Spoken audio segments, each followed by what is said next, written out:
ریبری PKK عبدالله اوجالان پشتی 8 سالان و دمک گلکی کریتیک تا به پارێزەرێن خۆ را هەفدیتنێک کرد.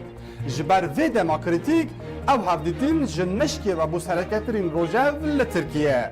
Gelo ew hevdîtin ji ber çi kritik e? Yek mangirtin yan jî rojiya mirinê ku ew gihîştiye qonaqeke me tirsidar û tenane rêgir jî Öcalan e. Du, li Rojavayê Kurdistanê de heman demê de di navbeyna hêzên Kurdî û arteşa Tirkiyeyê de pevçûnên dijwar qewimîn. Sê, di heman rojê de ku hevdîtin hate eşkere kirin, hilbijartinên Stenbolê jî hatin betal kirin. Öcalan di daxuyaniya xwe de sê peyamên girîng radigîne ku ew her sê jî bi Kurdî û bi şêweyekî nezer alin.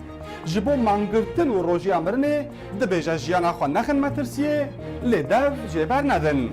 Ji bo geşedanên li Rojava banga yekîtiya axa Sûriye û hesibandina hesasiyetên Tirkiye dike.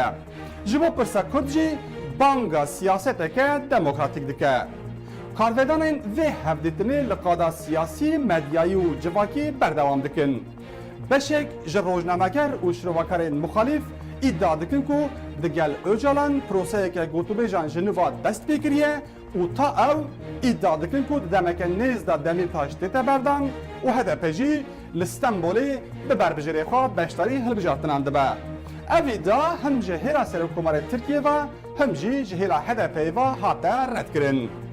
Rojnamegereke Tirk iddia dike ku Mît digel Öcalan û serkirdeyên Hesedeyê du caran kom bûye û ji bo peymaneke di navbeyna her du aliyan de jî amadekarî têne kirin.